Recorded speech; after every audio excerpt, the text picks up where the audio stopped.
விடுதலையாக்கி வாழ்க்கையை சீர்படுத்துவதற்கான காலத்தையும் தூய ஆவின் அருளை தேர்ச்சுதலையும் தந்தருள்வாங்க.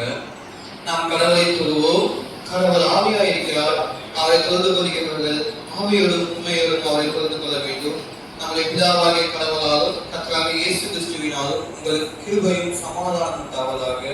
இதை கற்றல் உண்டு பண்ணினால் இதிலே கனிக்கூர்ந்து மகிழக்கரவும் சூரியன் உதிக்கும் திசை தொடங்கி அது அஸ்தமிக்கும் திசை மட்டும் கர்த்தருடைய நாமம் துதிக்கப்படுவதாக. கடவுள் ஒளியாக இருக்கிறார், அவரில் எவ்வளவும் இருளில்லை. அவர் ஒளியாக இருக்கிறது போல நாமும் ஒளியை நடந்தால் ஒருவரோடு ஐக்கியப்பட்டிருப்போம். அவருடைய குமாரனாகிய இயேசு கிறிஸ்துவின் ரத்தம் சகல பாவங்களை நீக்கி நம்மை சுத்திகரிக்கும். திரியேக கடவுளை போற்றுதல். சேனைகளின் கடவுளாகிய கர்த்தரே, நீர் பரிசுத்தர் பரிசுத்தர் பரிசுத்தர், வானமும் பூமியும் உமக்கு மகிமையை நிறைந்திருக்கின்றன. உன்னதத்திலே ஓசன்னா.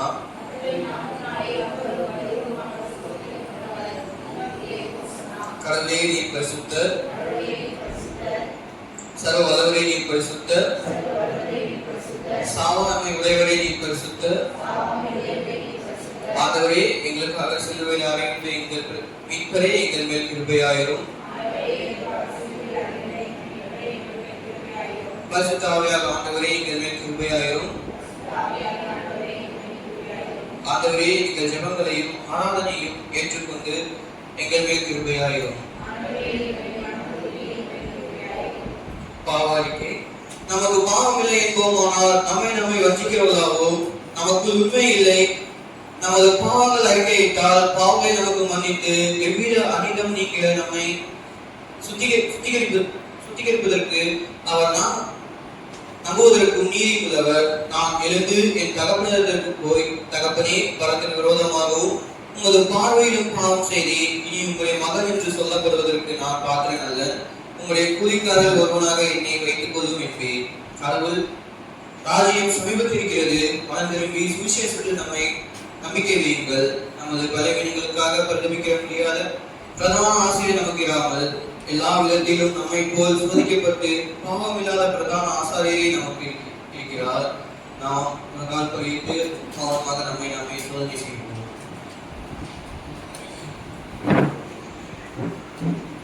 சர்வவல்லமை மிகுந்த இரக்கம் உள்ள பிதாவே, தம்மை போன ஆடுகளை போல் நாங்கள் உங்களுடைய வழிகளை விட்டு வளைந்து போனோம்.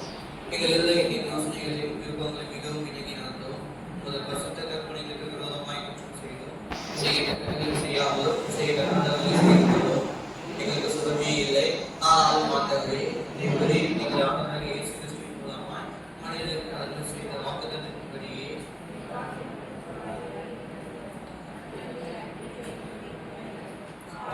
துக்கப்படுகிற எங்கள் சீர்பொருளும் மிகவும் இருக்கும் பிதாவே, உடைய பரிசுத்த நாமத்துக்கு மகிமை உண்டாகும்படி நாங்கள் இனி தேவ பக்தியும் நீதியும் தெளிந்த புத்தியும் உதவமாய் நடந்தவரை இயேசு கிறிஸ்துவின் நிமித்தம் வேத பரங்கள் வசிக்க கேட்போம். முதலாம் வேதம் பரம்.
எத்தனை பிரச்சனைகள் நீங்க இருந்தாலும் துறந்த வாசலை உங்களுக்கு இல்லாத அவர் இருப்பார். அனைத்து உங்களை ஏற்றி கொண்டு அவர் போவார். எல்லாரும் விசுவாசத்தோட ஒரே எந்த ஏதாயும் செய்திருவாய் என்றாயும் என்னை மறந்தது மறக்கவே மாட்டார். எல்லா நாளும் என்னுடைய மகள்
இயேசு கிறிஸ்துவின் பெயரில் நாமத்தினாலே ஒவ்வொரு ஸ்தோத்திரங்களும் கேட்கிறேன். ஆயத்தப்படுத்துகிறவர் தேவன் ஆயத்தப்படுத்தி இருக்கிறார். யோவானின் புஸ்தகம் 1:17 வசனத்தை வாசிப்பார்கள்.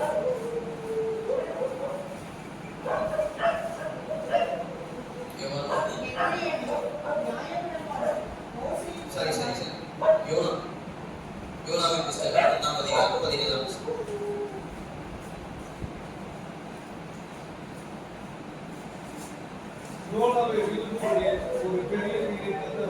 ஆயத்தப்படுத்தி கர்த்தர் ஒரு பெரிய மீனை ஆயத்தப்படுத்தினார். ஜெபம் செய்வோம். மகளிருக்கும் பிதாவே தகப்பனே அப்பா, இந்த வேலையில் முதல் செய்தி வேலையை அடியனை மறைத்து அந்த வேலையை பேசக்கூடிய பெரிய வார்த்தைகளை ஒவ்வொரு மனதில் ஒவ்வொருவரையாக ஜெபிக்கிறேன். தகப்பனே நீங்கள் ஒவ்வொரு நல்லே நல்லவே ஆயத்தம் என்றால்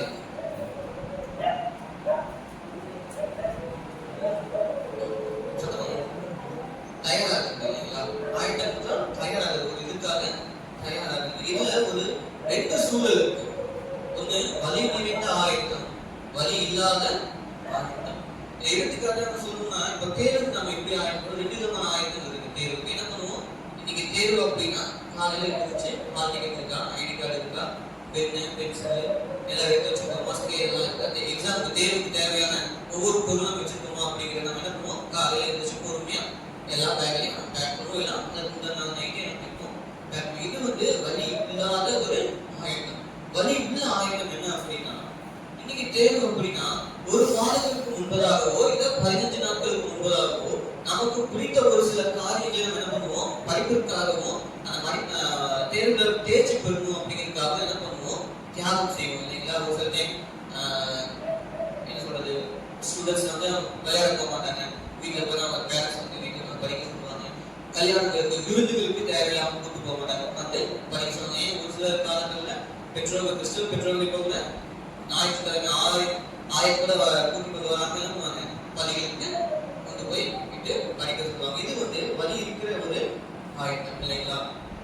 பெற்றோர் தங்களுடைய குழந்தைகளை இப்படியாக ஆயத்தப்படுத்தி பொது தேர்வுல நம்ம 10th 11th +2 பொது தேர்வு மட்டும் இல்லாம 19 English எக்ஸாம் எந்த ஒரு தேர்வா இருந்தாலும் அந்த மகளோ நல்ல மதிப்பெண் எடுக்கணும் என்று சொல்லி அவங்களுடைய வாழ்க்கை ஃபியூச்சர் எப்படி இருக்குன்னு நல்ல ஒரு நல்ல நிலைமையில் இருக்குன்னு சொல்லிட்டு ஒரு சில வழியோட பிள்ளைகளை ஆயத்தப்படுத்துகிறாங்க இல்லையா? சோ இந்த ரெண்டு சூழலையும் வைத்து நம்ம தேர்வுல வெற்றி பெற்ற பின்ன நம்ம என்ன நிலையை ஞாபகம் வச்சுக்க சொல்லணும்? வலி உள்ள ஆயத்தத்தையா, வலி இல்லாத ஆயத்தத்தையா? வலி நிறைந்த ஆயத்தம் இல்லையா? இப்போ நான் படிச்சு முடிச்சுட்டேன், தரமாக எல்லா சப்ஜெக்ட்லயும் நான் எல்லா சிலபஸையும் கம்ப்ளீட் பண்ணேன். எந்த கேள்விகள் கேட்டாலும் நான் ஆன்சர் பண்ணக்கூடிய திறமை எனக்கு இருக்கு, எனக்கு இருக்கு, நான் அவ்வளவு நான் ப்ரிப்பேர் ஆயிருக்கேன். ஆனா காலையில இருந்துச்சு தேர்வுக்கான பெண் நான் எடுத்துட்டு போறேன், பென்சில் எடுத்துட்டு போறேன், ஐடி கார்டு மார்க்கெட்டிங் பண்ணேன் அப்படின்னாலுமே இது ஒரு சரியான ஆயத்தமாக இருக்காது. அதே போல எல்லாத்தையும் நான் ரெடி பண்ணேன், எனக்கு எழுதுக்கு எல்லாமே இருக்கு, ஆனா நான் ஒண்ணுமே ப்ரிப்பேர் பண்ணல, ஒண்ணுமே நான் படிக்கல, தேர்வுக்கு போறேன் அப்படின்னா அதுவும் தானே ஒரு சரியான ஒரு ஆயத்தமாக இருக்காது. கதவுக்கு பெரிய மாணவர்களே, இங்க எல்லாருக்கும் குழந்தைகளை நம்ம என்ன பண்றோம், ஆயத்தப்படுத்துகிறோம், ஆயத்தப்படுத்தி வருகிறோம். நாம் எப்படி ஆயத்தப்படுத்த வேண்டும் என்று தேவன் அவர் வைத்த சித்தத்தையும் திட்டத்தையும் வேளாண்மைக்கு ஒரு சில காரியங்களையும் ஒரு சில வெற்றிகளை வைத்து ஆயத்தப்படுத்தியிருக்கிறார் என்று நாம் செய்தியாக போகிறேன். அதற்கு முன்பாக ஒரு சில காரியங்களை மட்டும் சொல்ல வேண்டும். நம்ம ஆலயங்கள்ல குழந்தைகள் பிறகுது இல்லைங்களா? அவங்க என்ன பண்ணுவோம், எல்லாருமே நம்ம குழந்தைங்க என்ன பண்ணாங்க, சண்டே ஸ்கூலுக்கு கொண்டு வந்து எப்போ நல்லா பேசுறது வந்ததுக்கு அப்புறம் பேச்சு வந்ததுக்கு அப்புறம் நம்ம கொஞ்சம் விடுவோம். அது ஒரு 9th ஸ்டாண்டர்ட் வரைக்கும் அது ரெகுலரா சண்டே ஸ்கூலுக்கு எல்லாருக்கும் நம்ம என்ன பண்ணுவோம், அனுப்புவோம். ஆனா கரெக்டா இந்த +10 +1 +2 பொது தேர்வு டைம்ல நம்ம என்ன பண்ணுவாங்க, நம்ம என்ன செஞ்சோம், அனுப்ப மாட்டோம். மாறாக என்ன பண்ணுவோம், பள்ளிகளுக்கு, ஏன்னா பள்ளிகளில் ஸ்பெஷல் கிளாஸ் வைக்கிறாங்க, அவங்க தேர்ச்சி பெறணும், நல்ல மதிப்பெண் தேர்ச்சி பெறணும், நல்ல மதிப்பெண் எடுக்கணும் அப்படின்னு இது பண்ணுவாங்க. சரி, நம்ம இந்த உலக அழிப்புக்காக பள்ளிகளுக்கு அனுப்பினோம். ஆனா இந்த உலக வெற்றிக்காக நம்ம பிள்ளைகளை என்ன பண்ணோம், அவங்க உழைத்து நம்ம உழைத்து பாடுபட்டு அவங்க அறிவுகளை கூறி அடித்து சிச்சிட்டு ஒரு உலக வெற்றிக்காக நம்ம என்ன பண்றாங்க, ஆயத்தப்படுத்திக்கணும். ஆனா அழிவில்லாத நித்திய காணாமை அவங்க சுதந்திரத்துக்கும் உள்ள போவதற்கும் நம்ம திருச்சபைகளை தூண்களை பிள்ளைகளை நம்ம என்ன பண்ணணும், எந்த அளவுக்கு ஆயத்தப்பட்டு இவ்வளோ நம்ம என்ன பண்ணணும் யோசிக்கணும். இஸ்ரவேல்ல இருக்கிற அந்த யூத ஜனங்களை வந்து பாத்தீங்கன்னா அவங்களுடைய 14 வயசுக்குள்ள என்ன பண்ணுவாங்கன்னா, தோரா என்ன நான் ஜாபம் மோசே இருந்தேன் லாபம் மோசஸ் நாதரம் ஆலயம் யாத்திராவும் தேவியாவும் என்ன உருவாகும். இந்த 5 புத்தகங்களையும் அவங்களுடைய 13 வயசுக்குள்ள என்ன பண்ணுவாங்க, மனப்பாடம் பண்ணிடுவாங்க. இது வந்து இவ்வளவு அதே முறை. ஆனா நம்மளுடைய பிள்ளைகளுக்கு இன்னும் எத்தனை அதிகாரங்கள் ஞாபகம் வச்சிருப்பாங்க சொல்லுங்க. சண்டே ஸ்கூல்ல சொல்லி கொடுக்குற அந்த ஒரு நாள் அந்த ஒரு பாடத்தினுடைய வசனங்கள் அதிக ஞாபகம் இருக்கும். ஆனா வீட்டுக்கு நம்ம என்ன பண்ணுவோம், அவங்க அதுக்காக ஆயத்தப்படுத்த மாட்டோம். ஏன் அப்படின்னா நமக்கு என்ன இந்த உலகத்துல நமக்கு தேவை எதற்கு வாங்குகிறோம், எதற்காக ஆயத்தப்படுகிறோம், நமக்கு உண்டான நோக்கம் என்னவென்று சில பெற்றோர்களுக்கு தெரியவில்லை. ஏனென்றால் இந்த உலகத்தில் வாழும் வரை இந்த உலக அறிவு நம்மளுக்கு என்னங்க வேணும் அப்படின்னு நம்ம நினைப்பதுதான் நம்முடைய. ஆனா நம்முடைய நித்தியமான வீடு எங்க இருக்கிறது, பரலோக ராஜ்யத்துல இருக்குது. அதை முக்கியத்துவத்தை அறியாமல் நம்ம என்ன பண்றோம் இருக்கணும். எது முக்கியமோ அதுக்கு ஆயத்தப்படுத்த மாட்டேங்கிறோம். எது தேவையில்லை, எது முக்கியமானது இல்லையோ அதற்காக நம்ம பிள்ளைகளை நம்ம என்ன பண்ணிக்கிறோம், ஆயத்தப்படுத்திக்கிறோம். அது ஒரு தவறுதான். இந்த உலக புத்தகம் நமக்கு தேவை. ஆனா அதை காட்டிலும் வேளாண் நமக்கு என்ன தேவை. சாப்பிலே வித்தியாக புரியால் உலக புத்தகம் தேவை இந்த உலகத்தில் வாழும் வரை. ஆனால் வேத புத்தகம் தான் என்றும் தேவை இந்த உலகத்திலும் மறுவாழ்வுக்கு கொண்டு சேர்ப்பதிலும் என்று சொல்கிறார். இந்த வேத புத்தகத்துக்கும் நம்மளுடைய படிப்புக்கும் உலக காரியங்களுக்கும் உலக அறிவுக்கும் வேத அறிவுக்கும் என்ன டிஃபரன்ஸ்னா, வேதாவும் நமக்கு வேத அறிவு நமக்கு என்ன சொல்லிட்டோம்னா, பாவத்துக்கு விலகியோடு பாவத்துக்கு எதிர்த்து பாவம் எது என்று நம்ம சொல்லி தருவோம். உலக அறிவு நமக்கு என்ன சொன்னதுன்னு சொல்லி தராது. மாறாக நம்ம பாவம் உள்ளாகதான் கொண்டு சேரும். ஸோ நம்ம பிள்ளைகளை நம்ம என்ன பண்ணணும்னா, எந்த வகையில எப்படி அவர்கள் ஆயத்தப்படுத்த வேண்டும், என்ன முக்கியமான ஆயத்தமாக இருக்கிறது நம்ம உணர வேண்டும். முதலாவது நம்ம தலைப்புல பார்க்க போறோம், ஆயத்தப்படுத்தப்பட்ட கோல். இந்த கோல் அப்படின்னு நீங்க பாத்தீங்கன்னா உங்களுக்கு பைபிள்ல யாரெல்லாம் ஞாபகம் வர மோசே, வேற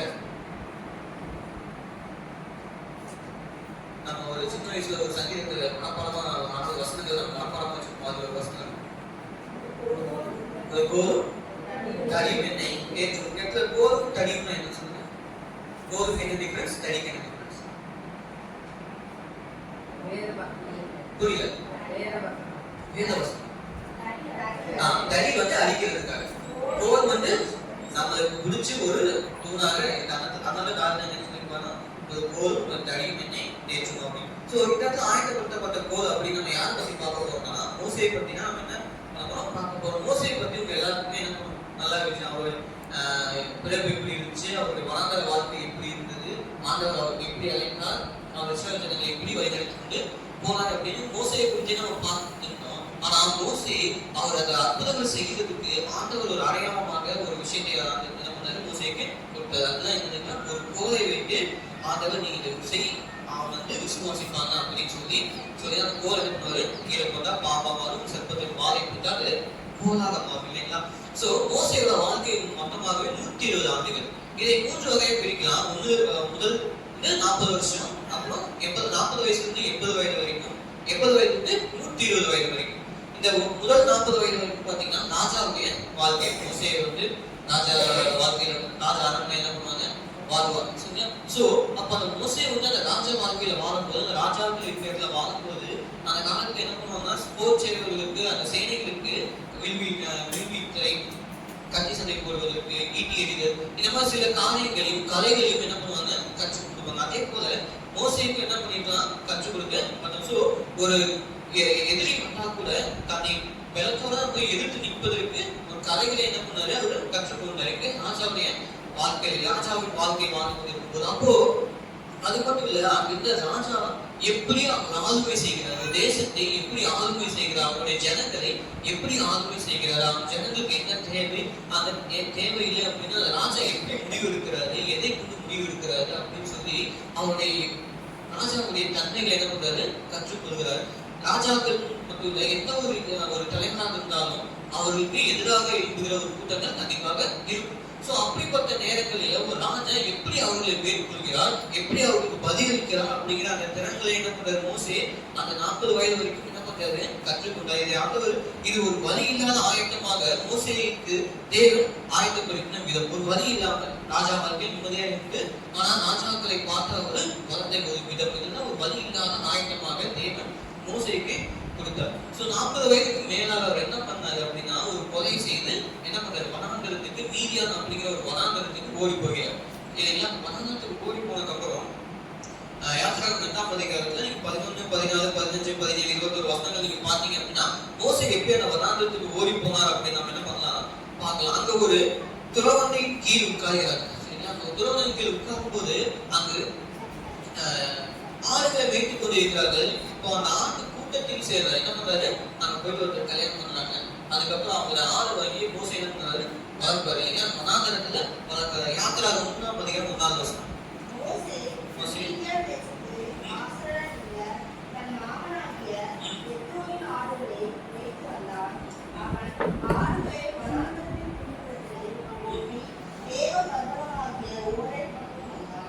ஒரே கூட்டம் வந்தார். சோ நீங்க நம்ம என்ன பாக்குறோம்னா, அவருடைய மாமனார் அந்த ஆடுகளை வந்தவர் என்ன பண்றாரு, வாழ்ந்தாரு. ஒரு காலத்துல ராஜாவாக இருந்த ஒரு ராஜா வாழ்க்கையை வாழ்ந்து கொண்ட ஒரு மனிதன் இப்ப என்ன பண்றாரு, தன்னுடைய பிழைப்புக்காக ஒரு ஆடுகளை வாங்கி ஆடுகளை, அதை இங்க வனாந்தரம் நமக்கு என்ன தெரியுங்களா, அந்த வனாந்தரங்கள்ல ஆடுகளை மீட்டு வந்து இந்த மீதியான அந்த வனாந்தரத்தை நீங்க பாத்தீங்க அப்படின்னா, அந்த இடத்துல வந்து இந்த பாதை ஒண்ணு பாம்புகள் நிறைய சொல்லுவாங்க.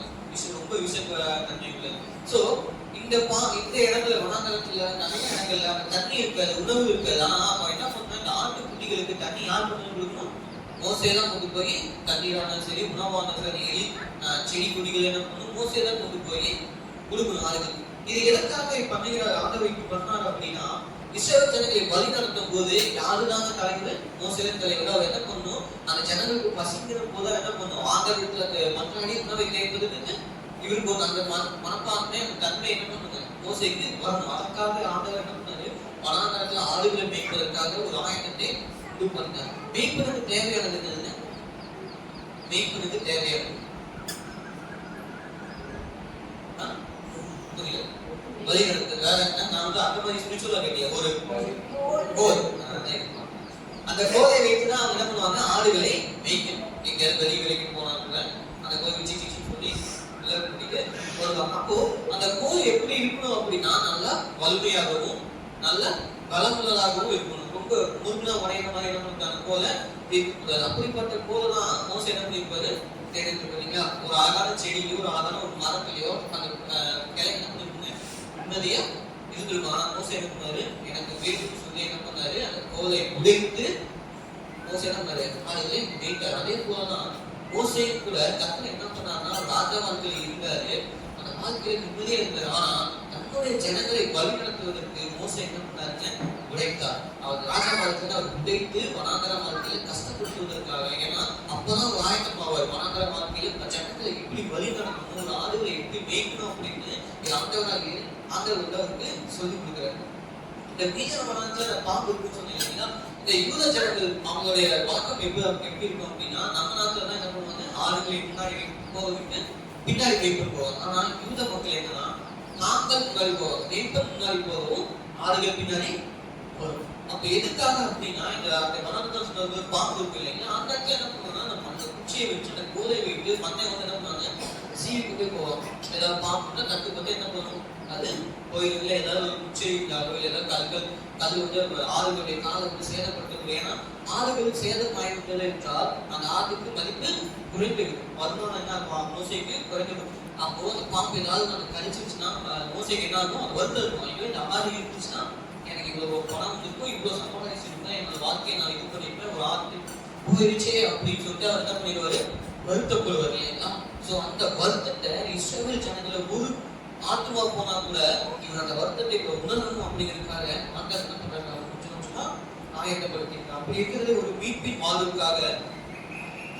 ஐயோ ஒரு ஆட்டுக்குட்டி இருக்கால் இது எனக்கு எவ்வளவு பிரயோஜனமா இருக்குன்னு சொல்லி அப்படிங்கிறது ஒரு மீட்பின் வாழ்வுக்காக அந்த வனாந்தர வாழ்க்கையில அவரை ஆயத்தப்படுத்தி வருகிறார். ராஜ வாழ்க்கையில் இருந்தவனை வனாந்தர வாழ்வில் வழி தந்தாலும் சில காரியங்கள் அவருக்கு என்ன பண்ணார், கற்றுக் கொடுத்தார். அவரை என்ன ஆயத்தப்படுத்தினார், உழைத்தார், உருவாக்கினார். உழைப்பதற்கும் உருவாக்குவதற்கும் மோசே என்ன பண்ணாருன்னா அவரை விட்டு கொடுத்தார். ஆண்டவர் வந்து உழைப்பதற்கும் உருவாக்குவதற்கும் மோசே என்ன பண்ணாரு? விட்டு கொடுத்தார். மோசேக்கு தோன்றிருக்கு இல்லைங்களா, 40 வயது வரைக்கும் என்ன பண்ணேன்? ராஜாவுக்கு வாழ்க்கையில எனக்கு வேண்டுதல் நான் விட்டேன். எனக்கு வேண்டுதல் என் இடத்துக்கு நான் வந்து யாருக்கே அப்படின்னு கேட்டேன். எனக்கு ஹெல்ப் பண்ண நிறைய வேலைக்காரர்கள் இருந்தாங்க. ஆனா இங்க ஒரு ஆளுகளுக்கு நான் வேலை செய்ய முடியாது இல்லைங்களா, அதை அதுக்காக பேச்சுக்கு போயிருச்சாங்க. ஆனா அந்த ஆளுக்கு சேரப்படக்கூடாது, ஒரு ஆளுக்கு என்ன பண்றது தொலைக்கூடாது. ஏன்னா இது மோசே ஒரு ஆளு இல்லை, அவருடைய மாமாவுடைய ஆளு. எதற்காக மோசை வளர்க்கக்கூடியதாக ஆதரவு செய்தாருன்னா, ஜனங்கள் யாருடைய ஜனங்கள்? ஆதரவுடைய ஜனங்கள். மோசே என்ன பண்ணாரு? மேய்ப்பதற்காக தெரிந்து கொள்ளப்பட்டார். என்னதான் நாலு வந்து ஆண்டவருடையது, அந்த ஆட்டை நான் கொஞ்சம் தொலைச்சிட்டேன் அப்படின்னா கணக்கு தெரியாது அப்படின்னு சொல்லி சொல்றது. இப்படிங்க ஆண்டவர் மோசே வந்து இந்த வனாந்தரத்துல போயிட்டு என்ன போரே அப்படிங்கிற இடத்துக்கு போகும்போது தேவதூதன் மூலியமாக ஒரு உச்சடியில ஆண்டவர் என்ன பண்றாரு? நெருப்பாக நம்ம கருத்தை போகும்போது மோசே நீங்க வரது என்னது? ஒரு பரிசுத்தமான நேரம், உன்னோட பால் வச்சு என்ன பண்ணுங்க? கழட்டி வச்சுட்டு வாங்க அப்படின்னு சொல்லிட்டு தேவன் உச்சரித்து வந்து உன்னை எதற்காக அழைத்தேன், எதற்காக முன்குறித்தேன், உன்னை எதற்காக உன்னை பிறப்பிக்கிற நோக்கம் என்ன அப்படின்னு எல்லா விதத்தையும் தேவன் நேரம் மோசேக்கு சொல்றாரு.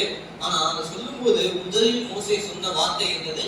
நான் திக்குவாயும் வந்தனாவுமா இருக்கிறேன். அவருடைய முடியாத நிலைமையை என்ன பண்றாரு மோசே அங்க சொல்லுகிறார். ஆனா கடவுள் அவரை இவ்வளவு காலமாக நினைச்சுட்டா எகிப்து தேசத்திலே என்ன பண்ணலாம்? ஆரோன் கையில அகப்பட வச்சிருக்கலாம், இல்ல வனாந்தரங்கள்ல எத்தனை நாள் இருந்தா நமக்கு தெரியாது, நிறைய நாட்கள் இருந்திருப்பாரு இல்லைங்களா. ஏன்னா வனாந்தர வாழ்க்கை வந்து 40 வயதுல 80 வயது வரைக்கும். சோ இதுக்குள்ள எத்தனை நாள் அவருக்கு என்ன ஆயிக்கலாம்? நடந்துக்கலாம். ஆனா இத்தனை நாள் அவர் என்ன பண்ணாரு? நல்ல விதமா வச்சாரு. ஒரு ஆயத்தை கொடுத்தாரு, எப்படி ஆரம்பிக்கணும், என்ன பண்ணணும், எப்படி எங்க கூட்டிட்டு போகணும், நான் என்ன சொல்றது, எப்படி கேட்கணும் அப்படிங்கிறத ஒரு ஆயத்தைப்படுத்தாரு. ஆனா ஆண்டவர் வந்து கேட்கும் போது வெளிப்படையாக கேட்கும் போது மோசே என்ன சொன்னாரு? தன்னுடைய குறைகளை தான் என்ன பண்றாரு? முதல்ல சொல்றாரு. ஆண்டவருக்கு நம்முடைய குறைகளிலும் நம்முடைய நிலைகளிலுமே என்ன பண்ணும் தெரியும். அதனால்தான் நம்ம என்ன குறை உள்ளதாக இருக்கிறோமோ அந்த இடத்துல நம்ம மேன்மைப்படுத்துறதுக்கு கத்தை என்ன பண்ணுவாங்க? கண்டிப்பா அந்த விசுவாசம் மோசைக்கும் இல்ல ஒரு பயம் இருந்தது. அதனால என்ன சொல்றாரு? குறைகள் அப்படி அவர் சொன்னதுனால மோசை அப்படி சொன்னதுனால மோசை வந்து எகிப்து தேசத்திலிருந்து கானானுக்கு இஸ்ரவேல் ஜனங்களை வழிநடத்தி கொண்டு போனாங்க இல்லைங்களா. இஸ்ரவேல் ஜனங்கள் கானானுக்குள்ள போனாங்க. ஆனா யாரால போக முடியல? மோசையினால கடைசி வரைக்கும் அந்த கானான் தேசத்தை, பாலும் தேனும் ஒழுகிற தேசத்தை காண முடியல. ஏன் அப்படின்னா ஆண்டவர் அவர்களுக்கு காண்பிச்சோம், ஒரு அற்புதத்தை காண்பிச்சோம். அவர் என்ன பண்ணலைங்க? விசுவாசிகளை போல் கீழே போல பாப்பா மாறும் அப்படின்னு சொன்னாங்க. அப்பயே என்ன பண்ண, நான் சொல்றது அந்த ஜனங்கள் கேட்க மாட்டாங்க. ஆண்டவர் மேல ஒரு நம்பிக்கையில நம்மளுடைய சுய பலவீனத்தை தான் அவர் இருந்தாரு. நம்மளுடைய இந்த இடத்துல திக்குவாயும் மன்னனாகவும் உள்ளவர் அப்படின்னு என்னவென்றால் பேச்சுல வல்லவராக இருந்தார். ஏன்னா 5 ஆகமங்களையும் என்ன பண்ணா, அந்த 5 ஆகமும் எழுதுவையா தான் மோசே தான். அந்த காலத்துல எழுத்து வடிவு எதுவுமே கிடையாது. முதல்ல என்ன பண்ணாங்கன்னா பிக்டோகிராஃப், அதாவது ஒரு பிக்சர் வடிவத்துல, அதுக்கப்புறம் ஐடியோகிராஃப், யூனிஃபார்ம் அப்படின்னு சொல்லிட்டு, கிளே ஃபார்ம் அப்படின்னு சொல்லிட்டு ஒவ்வொரு ஃபார்ம்ல வந்ததுக்கப்புறம் தான் கிட்டத்தட்ட 4000 BCன்னு சொல்லுவாங்க, மில்லியன் இயர். அதுதான் என்ன ஆச்சுன்னா முதல் புரியாங்க எழுத்து வடிவத்துல என்ன பண்ணாங்க? எழுத ஆரம்பிச்சாங்க. ஸோ அப்ப அந்த காலத்துல ஒரு பிக்சர் ஃபார்ம் அப்படின்னா அந்த பிக்சரை வச்சு என்ன பண்ண மோசே என்ன பண்ணிருப்பாரு? மற்றவங்களுக்கு சொல்லியிருப்பாரு. அதனாலதான் என்ன ஆகுதுன்னா இப்ப நம்ம வந்து இந்த வேலைக்காக ஃபுல்லா நம்ம என்ன பண்றோம்? படிக்க முடியும். அப்போ இங்க திக்குவாய் மன்னனாவுக்கு இருக்கு என்ன மீனிங்னா, கானான் தேச மொழி வந்து மோசேக்கு சரியா தெரியாது. ஏன்னா எகிப்து தேசத்துடைய மொழி வேற, கானான் தேசத்துடைய மொழி, இஸ்ரவேல் ஜனங்களுடைய தேசத்துடைய மொழி வேற. அதனால நான் மொழியை என்ன பண்ணேன்? திக்கி பேசணும் அப்படின்னு சொல்லி என்ன பண்றாரு? மோசே சொல்றாரு. ஆனா ஆண்டவர் என்ன சொல்றாரு? நான் இந்த உடைய ஆயத்தப்படுத்தினவன் என்னால அந்த மொழியை உனக்கு நான் கொடுக்க மாட்டேன் அப்படின்னு சொல்லி அதுதான் அவர் என்ன பண்றாரு? மனஸ்தாபம் கோபம் ஆண்டவர்களாக வந்துதான் மோசே என்னதான் வழிநடத்தி கொண்டு போனாலும் மோசையா என்ன பண்ண முடியல? அந்த வனாந்திர தேசத்துக்கு முன்னாடி போக முடியல. சோ நம்ம கூட நம்ம வாழ்க்கையிலும் கூட ஆண்டவர் நமக்கு இப்போ வந்து நீங்க எழுதுவா அப்படின்னு சொன்னா நம்ம என்னெல்லாம் பண்ணுவோம்? முதல்ல என்ன பண்ணுவோம்? ஆண்டவர்கிட்ட போய் நம்ம ப்ரே பண்றோம் அப்படின்னா முதல்ல நம்ம என்ன பண்ணுவோம்? ஆண்டவரே எங்களை மன்னிக்கும், என்னால முடியல, எனக்கு பலவீனமா இருக்கு, எனக்கு கால் வலிக்குது, எனக்கு கை வலிக்குது, காது வலிக்குதுன்னா என்ன பண்ண ஜெபம் பண்ண முடியல, எனக்கு அவ்வளவு தலைவலிக்குன்னா இன்னைக்கு ஒரு நாள் ரெஸ்ட் எடுத்துக்கிறேன் இல்லைங்களா. நம்முடைய குறைகள்லாம் நம்ம என்ன பண்ணுவோம்? முதல்ல ஆண்டவர்கிட்ட சொல்லுவோம். ஆண்டவர் அதை எதிர்பார்க்கல, நான் ஆண்டவருக்கு நீங்க நம்ம எப்படி நமக்கு உண்மையா எப்படி ஒரு சந்தோஷமா நம்ம வாழ்க்கையில சந்தோஷமா நம்ம கையில ஒப்பு கொடுக்கணுமோ அப்படிங்கிறதெல்லாம் அவர் கீழ்படுகிறோமா இல்லைங்கிறதெல்லாம் அவரு என்ன பண்ணுவாரு பார்க்கிறாரு. ஏன்னா நம்மளை குறைவுகளை சொந்தத்துவம் குறைவுகளை ஆண்டவர் என்ன பண்ணுவாரு பார்த்தாலும் அது அவருக்கு தெரியும், அவர் அறிந்திருக்காரு. அந்த குறைவுகளுக்கு நம்ம என்ன பண்ணுவாரு நிறைவாக ஒரு இடத்துல கொண்டு போய் சேர்ப்பாரு. ஆனா அதற்கு முன்பதாக நம்ம என்ன பண்ணணும், முழு மனதெல்லாம் ஆண்டவர் நம்ம நம்மள ஒப்பு கொடுக்கணும். இது முதலாவது காரியம். இரண்டாவது விஷயம் பார்த்தா தலைப்பட்டா ஆயத்தம் ஆக்கப்பட்ட எண்ணெய். ஆயத்தம் ஆக்கப்பட்ட எண்ணெய். எண்ணெய் அப்படிங்கிறது உங்களுக்கு வேளாண்மை என்னென்னலாம் இருக்கு? ஆயில், ஒலிவ எண்ணெய், வேற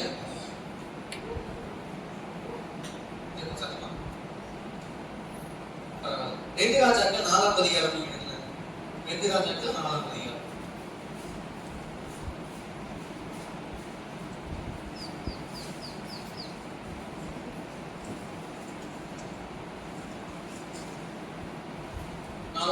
இரண்டாம் வசனம்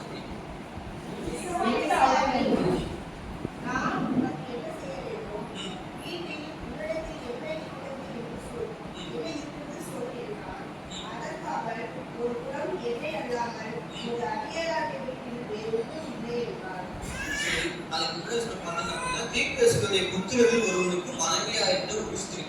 அதாவது என்ன வரும்னா அவங்க அந்த தீர்க்கதரிசியை நிறைய கடன் வாங்கியிருப்பாரு. சரிங்களா? நிறைய கடன்களை வாங்கியிருப்பாரு. வாங்கி அவருக்கு இறந்துருப்பாரு. சோ அந்த கடனை அடைக்க முடியாம என்ன பண்ணுவாங்க, தீர்க்கதரிசி மனைவி என்ன பண்ணுவாங்க அப்படின்னா அவருடைய சொத்துக்கள் அவங்களுக்கு இருந்த எல்லா ஆஸ்திகள் மற்றும் வீட்டுல என்ன இருக்கோ அது எல்லாத்தையும் என்ன பண்ணுவாங்க விட்டுக்குள்ள இது. அந்த 1ஆம் வசனத்தை நீங்க பாத்தீங்க அப்படின்னா கடைசியில கடன் கொடுத்தவர் இப்போது என் 2 குமாரரையும் தனக்கு அடிமைகளாக்கிக் கொள்ள வந்தான் என்றார். அதாவது என்னாச்சுங்க, அவங்க எல்லாம் விட்டும் கடன் அடைக்கலாம் பார்த்தாலும் என்னாச்சு, கடனை அடைக்க முடியாத பொருளாம் அவங்களுடைய 2 குமாரர்கள் நம்ம பிள்ளைகள் என்ன பண்ணாங்க, அந்த கடனுக்காக அடிமையாக கொண்டு போகிற சூழ்நிலைக்குள்ள தீர்க்கதரிசி மனைவி. அப்போ நம்ம வாழ்க்கையில பார்த்தா அந்த கடன் அப்படிங்கிறது பார்த்தா ஒரு வழக்கமா போயிடுச்சு. நாமளும் ஆயிடுச்சு இல்லைங்களா? ஏன் அப்படின்னா இந்த டெக்னிக்கல் மாஸ்டர்ஸ் பிலீவர்ஸ் விசுவாசிகள் தீர்க்கதரிசி எல்லாருமே உலகத்துக்கு 3/4 பேர் கடன் இல்லைன்னு சொல்லி நம்ம என்ன பண்ண முடியாதுங்க சொல்ல முடியாது. அட்லீஸ்ட் ஒரு 10 ரூபாய்க்கா நம்ம என்ன பண்ணிருப்போம், கடன் வாங்கியிருப்போம். ஆனா கர்த்தர் நமக்கு கொடுத்த வாக்கு என்ன அப்படின்னா, நீயும் கடன் கொடுப்பாய் கடன் வாங்காத இருப்பாய் அப்படின்னு நீங்க பார்த்தோம் அப்படின்னா அதே மாதிரி தீர்க்கதரிசி மனைவி கடன் வாங்கி இறந்துட்டாரு. அவங்க மனைவி கட்ட முடியாம இருக்காங்க. அந்த டைம்ல எலிசா தீர்க்கதரிசி வரும்போது அந்த மனைவி என்ன பண்றாங்க, ஸ்திரீ என்ன பண்றாங்க, அந்த எலிசாவே இன்னொரு புருஷன் அந்த உண்மையா இருந்தாரு, உத்தமனாக இருந்தாரு. ஆனா இப்போ என் குமாரர்கள் என்ன பண்ண கடனுக்காக புடிச்சு போறாங்க. அந்த அளவுக்கு நான் வந்து என்ன பண்றேன் இருக்கேன். அப்படிங்கும் போது எலிசா அப்ப என்ன சொல்றாரு, நான் உனக்கு என்ன செய்யணும், உங்க வீட்டுல இன்னும் மிச்சம் என்ன இருக்கிறது அப்படிங்கிற. நம்ம ஒண்ணுமே இல்லை, நமக்கு ஃபுல்லா என்ன ஆயிடுச்சு, அழிஞ்சு போச்சு, எதுவுமே இல்லை அப்படின்னு நம்ம இருக்கும்போது ஒரு நம்ம வருத்தத்தோட நான் இப்படி இருக்கேன் அப்படின்னு கேட்கும்போது, சரி உனக்கு என்ன இப்ப இருக்கு அதை கொடு அப்படின்னு கேட்டா உங்க மனநிலை எப்படி இருக்கும்? எனக்கு பஸ்ஸுக்கே காசு இல்லை, சுத்தமா இல்லை, நம்மளே என்ன பண்ண போறோம் தெரியல. ஒரு பேருந்து நேரத்தில் நிற்கணும், பஸ்ஸுக்கு போகணும், பஸ்ஸுக்கு வந்து ஒரு 10 ரூபா கம்மியா இருக்கு, 20 ரூபா கம்மியா இருக்கு. ஆனா அந்த நேரத்துல வந்து ஒருத்தர் வந்து ஐயா ஒரு 10 ரூபா கொடுங்க அப்படின்னு கேட்கறா. உங்க மனநிலை எப்படி இருக்கும்? ஒரு சொன்னா நம்ம என்ன சொல்லுவோம்னா, நானும் அதுதான் அந்த இதை நினைச்சுக்கிறேன் இல்லைங்களா? ஆனா இங்க அந்த தீர்க்கதரிசி மனைவி என்ன பண்றாங்கன்னா எதுவுமே சொல்லல, யோசிக்கிறாங்க. என்கிட்ட இன்னும் என்ன இருக்கு அப்படின்னு சொல்லிட்டு யோசிக்க போதாவது நினைவு வந்து ஒரு குணம் எண்ணெய் இருக்குன்னா இடத்துல தீர்க்கதரிசி மனைவி யோசிக்க முன்பதாகவே ஆண்டவர் என்ன பண்ணிருக்காரு, எண்ணெயை ஆயத்தப்படுத்தி. அதனாலதான் எலிசா என்ன பண்ணாரு, சரியான நேரத்துக்கு தீர்க்கதரிசி மனைவி பார்க்கறதுக்காக வந்தாரு. அந்த எண்ணெயை ஆயத்தப்படுத்தி விட்டுருக்காரு இல்லைங்களா? சோ என்ன பண்ணாரு, இருக்கிற அந்த பாத்திரங்கள் எல்லாத்தையும் என்ன பண்ண எடுத்துட்டு போ அப்படின்னு சொல்லி அந்த வீட்டுக்கு எல்லா பாத்திரங்களையும் எடுத்து வச்சுக்கப்போ அந்த எண்ணெய் என்ன பண்ணாரு, ஊத்துறாரு. பாத்திரம் எல்லாம் நிரம்பிச்சு. இப்ப என்ன சொல்றாரு அப்படின்னா, உங்களோட அயலார் வீட்டுக்கு பக்கத்துல இருக்கிறவங்க போய் என்ன பண்ண பாத்திரங்களை நீ வந்து வாங்கி கொண்டு வா அப்படின்னு சொல்லி சொல்லுவாங்க. அந்த 2ஆம் வசனத்திலே இருக்கும், உங்களை அறியாமை வீட்டிலே வேறு ஒன்றும் இல்லை என்றால் 3ஆம் வசனத்தை படிச்சீங்க அப்படின்னா, அப்போது அவன் நீ போய் உன்னுடைய அயல் வீட்டுக்காரர் எல்லாரிடத்திலும் அநேக வெறும் பாத்திரங்களை கேட்டுவாங்க. என்ன பக்கத்துல போய் என்ன பண்ணுங்க, வெறும் பாத்திரங்களை வாங்கிட்டு வா அப்படின்னு. இப்போ இந்த மனைவி வந்து நாங்க வந்து உங்களுடைய பிள்ளையை நாங்கள் குடிச்சிட்டு போவேன் சண்டை போட்டு போறாங்க, இதெல்லாம் அயல் வீட்டுக்காரர் பார்த்துருப்பாங்க, கேள்விப்பட்டிருப்பாங்க. இந்த நேரத்துல எனக்கு என்ன பண்ணுறது, ஒரு வெறும் பாத்திரத்தை கொடுங்க அப்படின்னு அவங்க கேட்கும்போது அவங்க என்ன நினைப்பாங்க, எங்க இந்த பாத்திரத்தையும் என்ன பண்ணிடுவா, கடனுக்காக வச்சுவா. சொல்ல முடியாது இல்லைங்களா? அப்போ ஒரு சிலர் என்ன பண்ணிக்கலாம், அவரை மனைவியை திட்டி அனுப்பியிருக்கலாம், ஸ்திரீயை திட்டி அனுப்பியிருக்கலாம், இல்லைன்னா என்ன பண்ணிருக்கலாம், அசிங்கப்படுத்திருக்கலாம், அவமானப்படுத்திருக்கலாம். என்ன பண்ணலாம், விற்க போற எங்க பாத்திரம் தர முடியாது சொல்லி கேட்டுக்கலாம். ஆனா அதெல்லாம் அந்த மனைவி அதை நிறுத்துறதுக்கு அந்த ஸ்திரீ என்ன பண்ணல, நினைக்கல, கீழ்படிக்காம. அவர் கீழ்படித்து என்ன பண்ணா, எல்லா வீட்டுக்கும் போய் பாத்திரங்களை வாங்கி கொண்டு வந்ததுக்கப்புறம் என்ன பண்ணாங்க, அந்த பாத்திரத்துல எலிசா என்ன பண்ணா, எண்ணெயை ஊற்ற அந்த எல்லா பாத்திரமும் நிரம்பிச்சு. அந்த நிரம்பினதுக்கப்புறம் எலிசா சொல்றாரு, நீ என்ன பண்ணு, இதை விற்று இதை குடிச்சு நீ உங்க கடன் என்ன பண்ணிக்கோ, அரைச்சுக்கோ அப்படின்னு சொல்லி எலிசா சொல்லி விட்டு அங்க போராடி பார்த்தோம். அப்படின்னா இந்த தீர்க்கதரிசி மனைவி பார்த்தா ரெண்டு ஒரு விஷயம் செஞ்சிருப்பாங்க. ஒண்ணு, எனக்கு இன்னும் என்ன இருக்கு அப்படின்னு கேட்கும்போது, ஐயோ எனக்கு இன்னும் ஒரு எண்ணம் தான் இருக்கு, இது நாளைக்கு சாப்பாடுக்கு எனக்கு என்ன அப்படின்னு அவங்க யோசிக்க என்ன பண்ணாங்க, எலிசா கேட்கிறாரு. அப்படிங்கும்போது எனக்கு என்ன ஒரு எண்ணம் ஒரு கூட என்ன இருக்கிறது அப்படின்னு சொல்றாங்க இல்லைங்களா? அந்த நம்பிக்கை, அந்த வார்த்தை நம்ம வாயில் வருமா, நமக்கு எத்தனையோ பேர் உதவி செய்ய கேட்க நம்ம வந்திருக்காங்க, நம்மளே இருக்கும், இதான் நம்மகிட்ட இருக்கும். ஆனா அந்த உதவி செய்கிற மனப்பான்மை நமக்கு வருமா, கொடுப்பதற்கான மனப்பான்மை நமக்கு வந்திருக்கா அப்படின்னு கேட்டோம் அப்படின்னா கேள்விக்குறிதான். ரெண்டாவது, அந்த எலிசா பேசி சொல்லும் போது அந்த ஸ்திரீ என்ன பண்ணாங்கன்னா கீழ்படித்தாங்க இல்லைங்களா? இங்க போனா அசிங்கப்படுவோம், இங்க போனா கேலி பண்ணுவாங்க, அவங்க நம்ம மதிக்க மாட்டாங்கன்னு தெரிஞ்சும் அந்த தீர்க்கதரிசி அந்த ஸ்திரீ என்ன பண்ணாங்க, அவருடைய வார்த்தைக்கு கீழ்படிந்து போய் வாங்கி கொண்டு வந்தாங்க. இந்த ரெண்டு காரியங்கள், ஒரு காரியங்கள் அந்த ஸ்திரீ செய்தா அப்படின்னா அந்த எண்ணெய் என்ன இருக்காதுங்க, நிரம்பி இருக்கிறது. அந்த எண்ணெயை விற்று அவங்க அந்த கடனை அடைச்சிருக்க முடியாது. இதே போல புதிய ஏற்பாட்டுல ஒரு விஷயம் நம்ம பார்க்கணும். இயேசு கிறிஸ்து ஒரு மலையில 3 நாள் பிரசங்கம் பண்ணுவார். 3 நாள் முடித்த பிறகு அங்க இருக்க அந்த வெறுமை அனுப்பக்கூடாது, அவங்களுக்கு ஆகாரம் கொடுக்குன்னு சொல்லிட்டு சாப்பிடுவதற்கு என்ன இருக்கு அப்படின்னு கேட்கும்போது ஒரு சிறுவன் சொன்னா, என்கிட்ட 2 அப்பம் 5 அப்பம் 2 மீன். ஆனா இந்த 3 நாளாவது என்ன பண்ண, அப்பத்தை மூடி வச்சு ஒரு டிஃபன் பாக்ஸ்லயோ ஒரு இதில் கட்டி வச்சுனா இந்த மீன்லாம் வச்சுப்பாங்க. மீனை காலையில் செஞ்சு சாயந்தரம் சாப்பிட ஓரளவுக்கு இந்த பொரிச்ச மீனும் நம்ம நார்மலா மீன் நம்ம நான் போக போக என்ன நல்லா இருக்கும். அந்த அப்பம் அப்படிங்கிறதுனா கெட்டியாயிடும், நல்லா அப்பம் போல சாப்பிட்டா செஞ்சுருப்பாங்க. ஆனா போக போக என்ன ஆகும், கெட்டியாகும். ஸோ அது எப்படி இருக்குன்னு அவர் கேட்கல, அது எவ்வளவு இருக்குன்னு கேட்கல. அவன் இருந்தது குறைவுதான், அத்தனை பேர் இருந்தாங்க, ஆனா அவன் இருந்தது 5 2 தான், ரொம்ப குறைவான ஒரு காரியம் தான். ஆனா ஆண்டவரத்துல இயேசு கிறிஸ்து கையில சென்ற போது என்னாச்சுங்க, எல்லாரும் சாப்பிட்டு போக 12 கூடைகள் என்னாச்சு, மீதம் எடுத்தாரு இல்லைங்களா? ஸோ அவருடைய குறைவுதான். இயேசு என்ன இருக்கிறது என்று கேட்டாரே தவிர எவ்வளவு உள்ளது, எப்படி இருக்கிறது என்று கேட்கவில்லை. எப்படியாக இருந்தாலும் சரி, குறைவுள்ளதாக இருந்தாலும் சரி, இயேசுவிடம் முழு மனசுல கொடுத்தோம் அப்படின்னா நிறைவுள்ளதாக மாற்றி நமக்கு திருப்பி தருகிறதா இருக்கார். இதே போலதான் நாம் நம்மை குறித்த திட்டம் சித்தம் அவர் கையில் இருக்கிறது. அவர் கையில் நம்ம ஒப்பு கொடுத்தோம் என்றால் வாக்குத்தத்தம் பண்ணினவர் உண்மையுள்ளவர், வாக்கு மாறாதவர். இந்த கடன் பிரச்சனைகளால நிறைய பேர் என்ன பண்ணுவோம் அப்படின்னா, ஐயோ கடன் மாசம் வந்தாலே யாருமே அதுக்கு இஎம்ஐ அவங்க அந்த வட்டி வாங்கியிருக்க வட்டிக்கு நான் காசு பண்ணணும், அந்த இடத்துக்கு நான் யூஸ் பண்ணணும் அப்படின்னு அந்த ப்ரெஷர் அந்த யோசனையே என்ன ஆகுங்க, panic attack, heart attack, pressure, BP இதெல்லாம் என்ன ஆகுங்க, மேல இருக்குங்களா? ஆனா கத்தரை வாக்குத்தத்தம் பண்ணி நம்ம வருத்தப்படுறோமே தவிர அவர் வாக்குத்தத்தம் பண்ணது என்ன பண்ணணும். நீயும் கடன் பொறுப்பாய் வாங்காம கொடுப்ப, நீ என்ன பொறுப்பே சொல்ல வாக்குத்தத்தை நம்ம என்ன பண்ணணும், மறக்கணும். ஏன் அப்படின்னா நமக்கு இருந்த கொஞ்சம் தான், அந்த கொஞ்சத்தையும் ஆதரவுக்காக போது நம்ம கொடுப்பதற்கு என்ன பண்றோம், யோசிக்கிறோம். முழுசா நம்ம முழு மனதோட என்ன பண்றோம், கொடுக்கறதுக்கு யோசிக்கிறோம். அந்த யோசனை தான் நம்ம என்ன பண்றோம், இத்தனை நாள் ஆண்டவர் என்ன பண்றாரு, கொஞ்சம் கொஞ்சமா சொல்லும்போது ஆயத்தப்படுத்தி கொண்டிருக்கிறார். எப்போ நம்ம குறைவாக நம்ம கொடுக்க விரும்புகிறோமோ, முழுமனதாக கொடுக்கிறோமோ, ஆண்டவர் நம்ம என்ன பண்ணுவாரு, எங்கெல்லாம் நம்ம காது போறோமோ அங்க எல்லா இடங்களிலும் நம்ம என்ன பண்ணுவாருங்க, உயர்த்துவராக இருக்கிற. கடன் வாங்காமல் ஆசீர்வாதமா இருப்பா இருக்கிற வாக்குத்தத்தின் படியும், சமாதானமா இருப்பா இருக்கிற வாக்குத்தத்தின் படியும் அவர் எல்லாவற்றையும் நமக்கு தந்து வழிநடத்தக்கூடிய தேவனா இருக்கிறார். நம்ம இப்ப கஷ்டப்படுவோம், கடனால என்ன பண்ணுவோம், கஷ்டப்படுவோம். ஆனா இது கஷ்டம் இல்ல, ஆண்டவர் உங்களை ஒரு காரியத்துக்காக உங்களை ஆயத்தப்படுத்தி கொண்டிருக்கிறார். சரிங்களா? அப்படிங்கிற ஒரு எண்ணத்தோட எனக்கு இப்ப என்ன கஷ்டம் வந்தாலும் சரி, ஆனா கர்த்தரை ஆயத்தப்படுத்திக்கிற அந்த எண்ணத்தோட நம்ம வாழ்ந்தோம் அப்படின்னா கர்த்தர் நம்ம என்ன பண்ணுவாரு, நிறைவான இடங்கள்ல, நிறைய பெரிய இடங்கள்ல எங்க நம்ம தலை கீழ் குஞ்சமோ அந்த இடத்துல என்ன பண்ணுவாங்க, உயர்த்தி வைக்கப்படுகிறார். 3வது காரியமாக யோனாவின் புஸ்தகம் 1ஆம் அதிகாரம்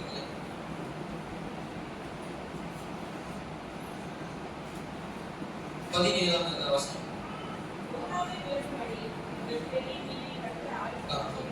ஒரு பெரிய மீனை கட்ட ஆயத்தப்படுத்தி இருந்தார். ஒரு எப்படி ஒரு பெரிய மீனை ஆயத்தப்படுத்தி இருந்தார்.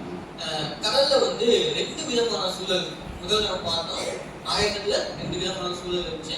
அதே போல கடல்ல 2 விதமான சூழல் இருக்கு. ஒண்ணு அமைதலா இருக்கும், எந்த ஒரு புயலோ இல்லை காற்றோ இருக்கா. ரெண்டாவது எப்படி இருக்கு, அதுக்கு அப்படியே ஆப்போசிட் புயல் இல்லைங்களா, நல்லா புரிஞ்சு பிரமாணம் பெரிய அலைகளை கொண்டு இருக்கும். ஸோ நமக்கு யோனாவுடைய கதை எல்லாமே தெரியும். அவன் என்ன இனிவே போன் சொல்லுவார் தேவன். ஆனா என்ன பண்ணுவாரு, நஷீஸ்க்கு ஓடி போவாரு. அந்த இடத்துல புயல் வர பண்ணி அந்த கப்பலை உடைக்கிற அளவுக்கு அந்த புயல் வரும் இல்லைங்களா. அப்போ அந்த சீட்டு பிடிக்க போகும்போது என்ன யோனாவுடைய பேர் வரும். அப்போ யோனா வந்து சொல்லுவாரு, என்னாலதான் உங்களுக்கு நீங்க என்ன பண்ணுங்க, கடல்ல தூக்கி போடுங்க அப்படின்னு சொல்லி சொல்லுவாங்க. அந்த இடத்துல நம்ம சொல்லும் போது அந்த மீனவர்கள் எடுத்தோடனே சொன்ன உடனே யோனா தூக்கி போட மாட்டார். வெயிட் பண்ணி எப்படியாவது கரைக்கு கொண்டு போயிடலாமா. ஏன் அப்படின்னா யோனா யாரு, தேவனால் அபிஷேகம் பண்ணப்பட்டவர் அப்படிங்கிற அந்த பயம் இருந்தது. ஏன்னா அவங்க கண்களால் பார்க்கிறாங்க. அவ்வளவு அவங்க அழிக்கக்கூடிய ஒரு அலைகளை ஆண்டவர் அப்படிங்கிறது உருவாக்கிட்டார். அப்படிங்கும்போது அவங்க நம்மளுடைய தேவன் எவ்வளவு வல்லமுள்ளவராக இருப்பார் அப்படிங்கிற பயம் இருக்குது. ஆனா எங்க பறவை அழிந்து எங்க உயிர் போயிடணும் அப்படின்னு சொல்லிதான் என்ன பண்ணுவாங்க, தேவனே இந்த இதுக்கு எங்க ரத்த பலி ஆக்காதீங்க அப்படின்னு சொல்லிட்டுனா யோனா என்ன பண்ணுவாங்க, தண்ணிக்குள்ள போடுவாங்க. இப்போ இந்த பெரிய மீன் அப்படின்னு நம்ம மாட்டிட்டீங்க அப்படின்னா, கடல்ல பார்த்தோம் அப்படின்னா நார்மலாவே எந்த ஒரு பெரிய மீனும் கடல்ல மேற்கட்டத்துல வந்து நீந்தாது. அதுக்கு வந்து அந்த ஒரு வெப்பம் வந்து ஒத்துக்காது. அது என்ன பண்ணுன்னா அடிக்கடல இன்னும் கொஞ்சம் ஆழமா தான் போய் என்ன பண்ணுவோம் நீக்கும். இயற்கையாகவே நீங்க பாத்தீங்கன்னா பறவைகளுக்கும் மீன்களுக்கும் ஒரு தன்மை இருக்கும். எப்படியாவது இயற்கை சூழல் மாறுகிறது அப்படின்னா மீன்களுக்கும் பறவைகளுக்கும் அது முன்கூட்டியே என்ன தெரிஞ்சுக்கும். யானைகளுக்கு கூட அது என்ன பண்ணுங்க, அது ஒரு ஒரு ஸ்பாட் வரும், அந்த மாதிரி சொல்லுவாங்க இல்லைங்களா. அப்போ புயல் வரப்போகுது அப்படிங்கும் போது அந்த மீன்கள்லாம் என்ன பண்ணுங்க, தண்ணி கடையில போடும். ஆனா இங்க நம்ம பார்த்தோம் அப்படின்னா இந்த பெரிய மீன் என்ன பண்ணுச்சுங்க, யோனாவை விழுங்கியது. அந்த தண்ணிக்குள்ள உள்ள வந்த உடனே என்ன ஆச்சுங்க, விழுங்கியது. அப்ப என்ன பண்ணிருக்கு, அடுத்து போல மேலதான் இது. இந்த இடத்துல மீன் எப்படி இருக்கும் அப்படின்னா, ஒரு ஆண்டவருக்கு மீனுக்கு ஒரு கட்டளை கொடுத்தாரு. எப்படின்னா நீ அவன் என்ன பண்ணணும், முழுசா விழுகணும். நீ விழுகும் போது உன்னுடைய பற்களுடைய கூர்மையை அவன் என்ன பண்ண உடலை சேதப்படக்கூடாது. அவன் வந்து உடல் கை கால்களுக்கு குறையக்கூடாது. அவன் எப்படி இருக்கிறானோ அப்படியாக என்ன பண்ணணும், நீ உள்ள முழுகும். நீ அவன் முழுனதுக்கு அப்புறம் 3 நாள் நீ என்ன பண்ணக்கூடாது, ஆகாரத்தை எடுத்துக்கூடாது. நீ யோனாவும் ஆகாரத்தை எடுத்துக்கல, மீனும் ஆகாரத்தை. ஏன்னா ஆகாரத்தை எடுத்துக்கொண்டா டைஜஸ்டிவ் சிஸ்டம் யோனாவை என்ன பண்ணும், யோனாவையும் சேர்த்து டைஜஸ்ட் பண்ண ஆரம்பிக்கும். அப்போ யோனா என்ன போகக்கூடிய நிலைமை இருக்கும். அது போனதுக்கு அப்புறம் 3 நாளுக்கு அப்புறம் என்ன பண்ணா, கரைக்கு வந்து மீன் வந்து என்னாச்சுங்க, யோனாவை கக்கியது. கரைக்கு ஒரு திமிங்கலமோ ஒரு சுறாவையும் பெரிய சுமாரம் எடுத்துக்கோங்க, இல்லை திமிங்கல் எடுத்துக்கோங்க. கரைக்கு வந்து விட்டா அதை திரும்பி என்ன பண்ண முடியாது, போக முடியாதுன்னா ஆறு கம்மி நீந்த முடியாது. ஆனா என்ன பண்ணுச்சு, கரைக்கு வந்து யோனாவை கக்கியது. சோ இதெல்லாம் எதுக்காக செய்ததுன்னா, கடவுள் வந்து அதுக்காக கட்டளை என்ன பண்ணு, அவன் வருவான், தரிசிச்சுட்டு போவான், நம்ம பயன்படுத்தும். எதுக்காக அப்படின்னா யோனாவுக்கு புரிந்து கொள்ள வேண்டும். ஒரு 5 அறிவுள்ள ஜீவன் ஆண்டவருடைய வார்த்தையை இவ்வளவு கடினமாக இருந்தாலும், இவ்வளவு கஷ்டம் இல்லைங்களா, 3 நாள் உணவு இல்லாம கரைக்கு வந்து தன் உயிர் போகக்கூடிய நிலைமைக்கு பக்கமாக இருக்கிறது இல்லைங்களா. புயல் வரும்போது கடலுக்குள்ளாக மீன்கள் எப்படி செல்லும், அது எல்லாமே ஒரு டான்ஸ். நீங்க யூடியூப்ல போட்டு பாத்தீங்கன்னா, புயல் வரும்போது இல்ல வந்து பெரிய மீன்கள் கடல் கடியில தான் ஆழத்துல தான் அதோட டெம்பரேச்சர்ல வாழ முடியும். ஆனா அந்த உடலை உடைக்கு உருவாக்கி அந்த உடலை வந்து கஷ்டப்பட்டாலும் என்ன பண்ண ஆண்டவர் சொல்லியிருக்காரு அப்படின்னு சொல்லி என்ன மேல வந்து அந்த யோனாவை விழுங்கி. அப்போ யோனா வயிற்றுக்குள்ள யோசிச்சது என்ன அப்படின்னா, நீங்க எனக்கு திருப்பியா என்னை காப்பாத்துக்கீங்க அப்படின்னு சொல்லிட்டு, எத்தனை நாள் நான் வந்து நீங்க செய்த அற்புதங்கள், என்னை வைத்து செய்த அற்புதங்களை எனக்கு திருப்பரசியாக சொன்ன வார்த்தைகள் நான் வந்து பிரசங்கிச்சிருக்கேன். ஆனாலும் இந்த வார்த்தைக்கு நான் என்ன பண்ணேன், இப்போ கீழ்படியில.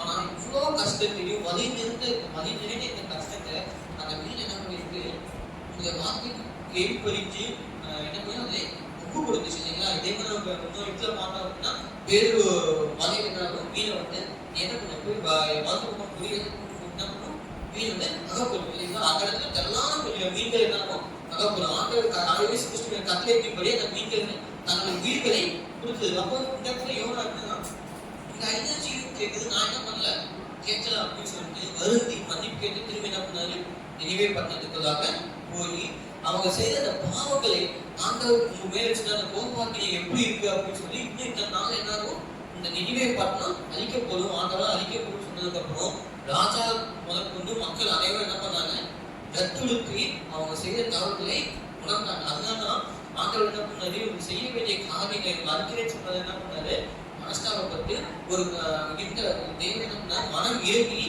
நீவே பட்டணத்தை என்ன பண்ணல, அழிக்கல.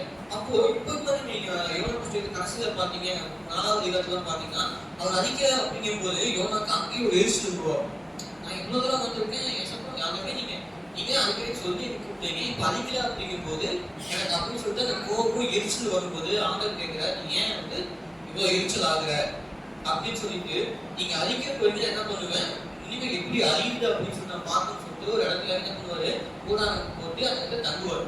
சோ அந்த வெயில் அவர் மேல என்னன்னா ஒரு உச்சி வெயில் அவர் மேல அடிக்கிற மாதிரி ஆண்டவர் செஞ்ச ஒரு அவனைக்கை செடி அப்படின்னு சொல்லி அந்த செடியை என்ன பண்ணுவாரு, முளைக்க செய்வார். அந்த முளைக்கும் போது அந்த செடியோட நிழல் யோனா மேல படும்போது என்னன்னா வெயிலோட தாக்கம் அவர் மேல இருக்காது, அதை சந்தோஷப்படுவாரு. ஆனா அவர் இரவு வேலை தூங்கினதுக்கு அப்புறம் என்ன பண்ணாரு, ஒரு பூச்சியை கொண்டு வந்து அந்த செடி என்ன பண்ணுவாரு, ஆண்டவரே அழிச்சிடுவாரு. அது அழிச்சதுக்கு அப்புறம் தான் காலையில் எழுந்து பார்க்கும்போது அந்த செடி அழியும் போது யோனாக்கு மீண்டுமாக எரிச்சல் வந்து என்ன பண்ணாரு, நான் உயிரோடு இருக்கிறதுக்கு சாகலாம் அப்படின்னு சொல்லிட்டு யோனா சொல்லும் போது, நீ ஏன் இப்படி பேசுறன்னு சொல்லிட்டு ஆண்டவர் கேட்கும் போது, ஆமா நான் உயிரோடு இருக்கு என்ன அப்படின்னு சொல்லிட்டு ஆண்டவர் பேசுறது ஆண்டவர் சொல்றாரு, நீ வந்து அந்த அரண்மனை செடி நீ நட்டு வைக்கல, நீ தண்ணி ஊட்டல, நீர் பாய்ச்சல, நீ வளர்க்கல, ஆனா உனக்கு நன்மையை கொடுத்துச்சு. ஆனா இப்ப அந்த செடி அழிஞ்சு போயிடுச்சு சொல்லிட்டு நீ வருத்தப்படுற. அதே மாதிரி நான் அந்த ஜனங்களை நான் உருவாக்கினேன், அந்த ஜனங்களை நான் என்ன பண்ணேன், நான் உருவாக்கினேன். அப்ப அந்த ஜனங்கள் அழியணும், அழிஞ்சதுக்கு அப்புறம் அழியிறாங்க அப்படின்னு எனக்கு கஷ்டம் இருக்காதா அப்படின்னு சொன்னாங்க. யோனாக்கு என்ன ஆச்சுங்க, ஆண்டவர் மேல ஒரு அந்த கோபம் வந்து என்ன ஆச்சுன்னா அந்த எரிச்சல் யோனாவை வந்து போகாங்க இல்லைங்களா. அந்த இடத்துல இன்னொரு 2 இடத்துலயும் என்ன பண்ணாரு, கீழ்ப்படியில இன்னொன்னு அவர் சொன்னதை செய்யறேன்னு சொல்லிட்டு அந்த கோபத்தை இருக்காரு. ஆனா 2 இடத்துலயும் ஆண்டவர் என்ன பண்ணாரு, அவனை ஆயத்தப்படுத்தினார். நம்மளே கூட நம்ம வந்து சுத்தம் திட்டம் அதை வந்து உலகத்துல ஒவ்வொருவருக்கிட்ட ஒவ்வொருவருக்காகவும் என்ன பண்ண வச்சிருக்காரு. ஆனா நம்ம என்ன பண்றோம், அந்த திட்டத்துக்கு கீழ்ப்படியில செவி கொடுக்கறது இல்லை. ஆனா ஒரே ஒரு காரணம் நான் சொல்றேன், நீங்க என்னதான் ஆண்டவர் திட்டத்துக்கு விலகி ஓடினாலும் உங்களை குறித்து செய்ய வேண்டிய நேர்த்தி விட்டா உங்களை குறித்து தான் ஆண்டவர் என்ன பண்ணுவாரு, கண்டிப்பா செய்வார். மோசேக்கு ஓடணும், மோசே நான் வரமாட்டேன்னு சொல்லி எனக்கு முடியாதுன்னு சொல்லி ஓட பார்த்தாரு. ஆனா என்ன பண்ண கடைசியில அவரை கொண்டுதான் அந்த இஸ்ரவேல் ஜனங்களை கானான் தேசத்துக்கு கொண்டு போனாரு. சிம்சோன் வாழ்க்கையை நீங்க பாத்தீங்கன்னா பெலிஸ்தியர்களை வந்து நியாயம் விசாரிக்கிறதுக்காக சிம்சோன் என்ன பண்ணாரு, இப்போ மனமாக்கம் மனைவிக்கு கொடுத்து ஒரு சில கட்டளைகளை நீங்க தான் செய்யணும் அப்படின்னு நசரேத்த விரதத்தை நீங்க வந்து கடைபிடிக்கணும்னு சொல்லி இது பண்ணாரு. ஆனா சிம்சோன் விலகி போனாரு. ஆனா கடைசியில மறிக்கும் போது என்னாச்சு, கற்கள் பிடிக்கப்பட்டதுதான். ஆனா மறிக்கும் போது உயிரோடு போது பண்ணதை விட மறிக்கும் போது கொஞ்சம் பெலிஸ்தியர்கள் தான் என்னங்க அதிகம். ஆண்டுடைய வார்த்தைக்கும் ஆண்டுடைய திட்டத்துக்கு நம்ம விலகி போகலாம். ஆனா நம்மளை குறித்து வச்ச சுத்தத்தை அவர் நிறைவேற்றணும்னு நினைச்சிட்டாரு அப்படின்னா கண்டிப்பா என்ன அதை நிறைவேற்றாம நீங்க முதலானா எந்த வழியை நம்ம எடுக்கிறோம், எந்த ஆயத்தை நம்ம வந்து எடுத்துக்கொள்கிறோம் அப்படிங்கிறது நம்ம கையில இருக்குது. வழி நிலந்த ஆயத்தை நம்ம எடுத்துக்கிறோம் அப்படின்னா நம்மளே கூட என்ன பண்ணலாம், 3 நாள் மீனிங் போல 3 நாள் நம்ம ஒரு கஸ்டடியோ இல்லை சிம்சோன் விடுதலாகும் போது நம்மளே என்ன பண்ணலாம் விடுதாகுவது. ஆனா அவருடைய சித்தம் என்ன கண்டிப்பா நடக்கும். அதே போலதான் என்னோட வாழ்க்கையில் கூட ஒரு பெரிய திமிக்கலமான ஒரு காலங்கள்ல எனக்கு 2 வழி இருக்குது. வேற ஆண்டவருடைய வழி மற்றும் எனக்கு பிடிச்ச ஒரு வழி. அதாவது என்னோட உலக பிரகாரம் ஒரு வேலைகளுக்காக போகணும் அப்படின்னு நான் படிச்சு நான் நல்ல ஒரு சேலரியில ஒரு இதுல நான் வந்து இது பண்ணேன். ஆனா ஒரு காலத்துல இங்க நிறைய பேருக்கு தெரியாது, அந்த ஒரு டைம்ல பொங்கல் டைம்ல எனக்கு ஒரு பெரிய ஆக்சிடென்ட், இந்த பொங்கல் ஒரு பெரிய ஆக்சிடென்ட் ஹேண்ட் ஃபிராக்சர் ஆகி நான் வீட்டுல நடக்க முடியாத சூழ்நிலை இருக்கும் போதுதான் ஆண்டவர் என்ன பண்ணாருன்னா ஆயத்தப்படுத்த ஆரம்பிச்சார். திமிங்கலத்தை போல ஆயத்தப்படுத்தினாரோ எனக்கு அந்த ஆக்சிடென்ட் மூலியமா என் வீடு போயிருக்கலாமே. ஆனா எனக்கு அந்த வீடு எது சேரமாகல, என்னால் நடக்க முடியாது, கொஞ்சம் நடக்க முடியாது, வலிக்கும், ரொம்ப நாள் உட்கார முடியாது, கைகளை வந்து அசைக்க யூஸ் பண்ண முடியாது. அந்த டைம்ல என்ன பண்ணணும், வேதத்தை எடுக்கும் போதுதான் கொஞ்சம் கொஞ்சம் ஆண்டவரை ஆயத்தப்படுத்தி பேசி இன்றைக்கு எனக்கு வெறும் மத்தியில ஆண்டவரோட வார்த்தையை பிரசங்கிக்க எனக்கு இருக்கு செய்கிறது எல்லாத்தையும் எனக்கு நல்லாவே தெரியும். வெளியே உட்காந்து ஒரு சில நேரம் வெளியே உட்காந்து வெளினா விமானம் சிலனா இருப்பாங்க உள்ள வந்து உட்காருப்பாங்க. ஆனா வெளியே அப்படியே வெளியே போவோம். ஆனா இன்னைக்கு ஆண்டவர் என்னை என்ன பண்ணியிருக்காருன்னா ஆலயத்துக்கு முன்பதாக இங்கே நிற்க வச்சு ஆண்டவருடைய வார்த்தையை பிரசங்கிக்க கிருபை செய்தார். அதே போல ஆபிரகாம் வேதம் வந்து ஆபிரகாம் லோத்து நமக்கு கேள்விப்பட்டிருக்காங்க சகோதரர். ஸோ இவங்க ஆண்டவர் வந்து ஆபிரகாம் ஒரு வாக்கு இருக்கு, என்ன பண்ண தகப்பனையும் ஊரையும் விட்டு என்ன பண்ண வந்துரு அப்படின்னு சொல்லிட்டு ஆபிரகாம் மனைவி விட்டு அவன் 4 மாதங்களையும் அவன் லோத்து அவங்களாம் குடும்பமாக வரான். ஸோ ஒரு இடத்துல வந்ததுக்கப்புறம் ஆபிரகாம் சொல்ற லோத்தை பார்த்து கேட்கிறேன், நீ வடக்கே போனா நான் தெற்கே போறேன், நீ தெற்கு போனா என்ன பண்ற வடக்கு போறேன், உனக்கு என்ன நிலை வேணுமோ எடுத்துக்கோ அப்படின்னு சொல்றாரு. ஆனா லோத்தும் ஆபிரகாம் கூட தான் இருந்தாரு. எப்போ ஆண்டவரோட வழிநடத்தும் போது இவங்க கூட்டு வரும்போது ஆண்டவருடைய ஆபிரகாமும் ஆண்டவரும் இருவரும் பேசிக்கொண்டது, அவங்க என்ன உடன்படிக்கைலாம் பண்ணாங்க. லோத்து பார்த்தும் அதை அறிவும் என்ன பண்ணாரு அப்படின்னா அவருடைய கண்களுக்கு முன்பாக இது பசுமையாக இருக்கிறதோ அந்த நிலத்தை என்ன பண்ணாரு லோத்து தெரிந்தெடுத்தார். இங்க பசுமையா தான் இங்க போய்க்கிறேன் அப்படின்னு சொல்லி தெரிந்தெடுத்த லோத்து அங்க போனதுக்கு அப்புறம் என்ன ஆச்சு அப்படின்னா உங்களுக்கு எல்லாத்தையும் சோதம் போகணும் ஒரு பாவம் நிறைந்த ஒரு தேசமாக மாறியது. லோத்தின் மனைவி கூட என்னாச்சுன்னா உப்பு தூணாக மாற்றப்பட்டார். ஆனா ஆபிரகாம் என்ன பண்ணாரு, ஆண்டவரை நீ கூப்பிட்டாரு, அவருக்கு வாக்குத்தத்தம் பண்ணி நீ கூப்பிட்டுருக்காரு அப்படிங்கும் போது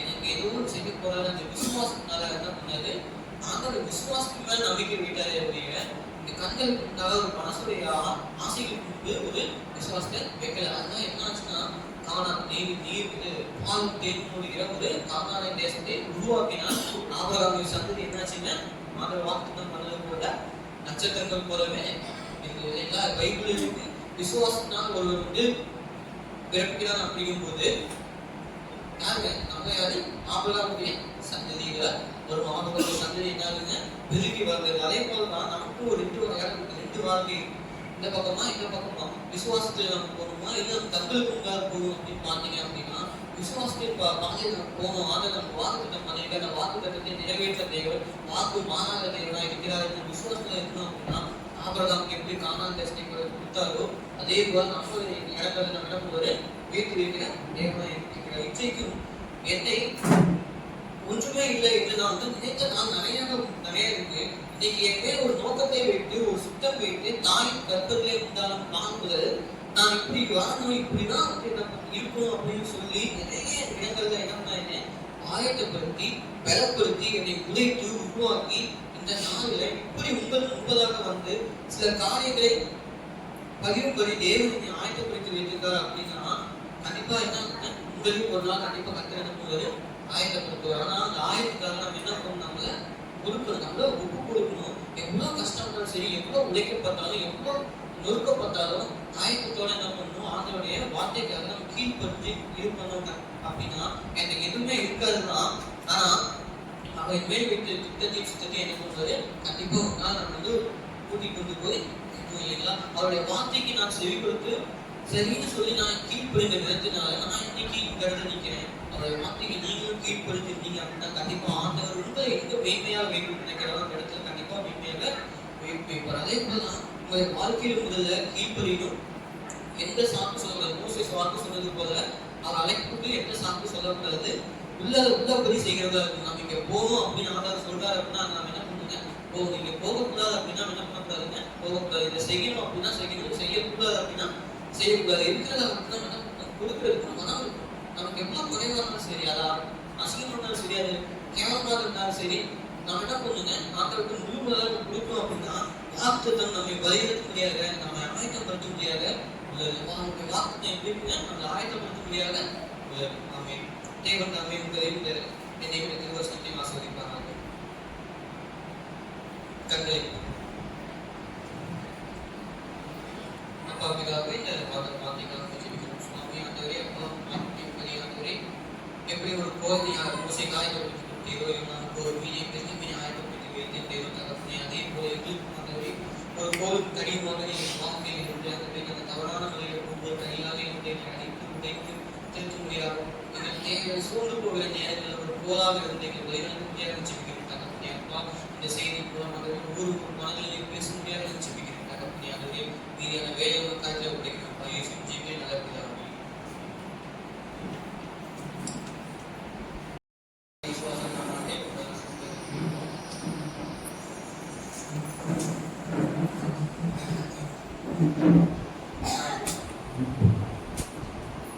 அப்போஸ்தல விசுவாச பிரமாணம்.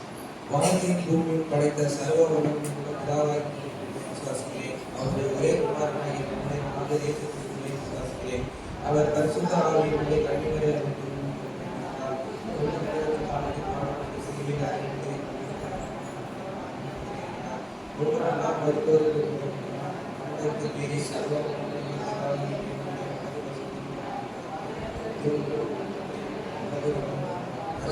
விசுவாசிக்கிறேன். பொதுவாக பரிசுத்த சபையில் பரிசுத்தவான்களாகிய பாவமன்னிப்பு சரீர உயிர்த்தெழுதலும் நித்திய ஜீவனும் என்று விசுவாசிக்கிறேன். ஆமென்.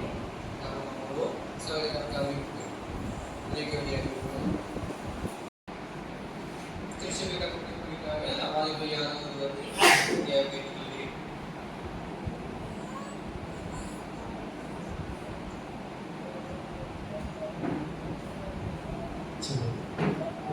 ಸ್ತೋತ್ರವನ್ನು ಸ್ತೋತ್ರವನ್ನು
ஒவ்வொரு கரத்தினை ஆசீர்வதிக்கும்படியாக ஜெபிக்கிறேன் சுவாமி. நீரே ஜெபம் அந்த நேசிக்கிறேன் தகப்பனே. நன்றி சத்தியம் சுவாமி. அந்த ஆராதனைக்காக ஸ்தோத்திரம் தகப்பனே. அப்பா இந்த ஆராதனை வேலை தொடக்கம் முதல் முடிவு வரை நீங்கள் கூட இடைப்பட்டதற்காக நன்றி சத்தியம் தகப்பனே. அப்பா இந்த காலங்களில் கூட எத்தனையும் இடங்களாக நடக்க முடியாமல் திருச்சபைகள் இடிக்கப்படுகிறது. அந்த எதிர்ப்புகள் இருக்கிற பக்கம் கூட தகப்பனே எங்களுக்கு இந்த ஆலயத்தை கொடுத்து அந்த ஓய்வு நாளை பசுத்தரமான ஆலயை கொடுத்து அந்த கிருபை ஸ்லாக்கியத்தை தகப்பனே. அப்பா அந்த வேலைக்காக நீ நல்லவர். அந்த வேலை தகப்பனே எங்களுக்கு நாம் கடன் செல்கிறோம் தகப்பனே. புரியாத நேசமே கூட இருப்பதற்காக முஸ்தகம் தகப்பனே. ஒவ்வொருவரையும் ஆசிரியர் ஜெபிக்கிறேன். இயேசுவின் ஜெபிக்கிறேன். நல்ல பிதாவே. கர்த்தரோடு இருப்பாராக. ஜெபம் செய்யும். கர்த்தாவே எங்களுக்கு இறங்கும். அந்த கற்பித்த ஜனத்தை யாரும் சேர்ந்து சொல்வோம். பரமண்டல பிதாவே, இந்த நாம கஷ்டப்படுவதாக, இந்த ராஜ்யம் தருவதாக, இந்த சித்தம் பரமத்திலே செயல்படுவது போல பூமியும் செயல்படுவதாக. அதோட ஆவணத்தை எங்களுக்கு தாரும். இதற்கு விரோதமாக குற்றம் செய்ய நான் மன்னிக்கிறது போல எங்கள் குற்றங்களை ராஜ்யம் வல்லமையும் மகிமையும் முன்னணிக்கும் விளைவுகளை அதை சொல்லிக் கொடுத்த கர்த்தருடைய ஸ்தோத்திரங்களை நாம் யாரும் செய்திருப்போம். आत्मावे कतरे स्तोत्री इनके प्रश्नांते स्तोत्री आत्मावे कतरे स्तोत्री कतसे सगल भवने मरवाले आशीर्वादம் நமது ஆண்டவராகிய இயேசு கிறிஸ்துவின் கிருபையும் தேவனுடைய அன்பும் பரிசுத்த ஆவியின் அந்யோன்ய ஐக்கியமும் உங்கள் அனைவரோடும் இன்றும் என்றும் எப்போது சதா காலமே இருப்பதாக.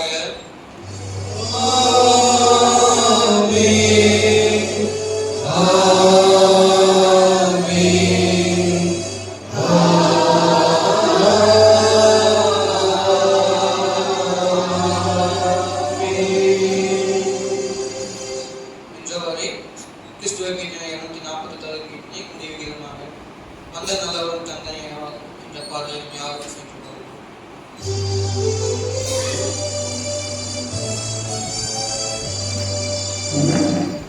ஒரு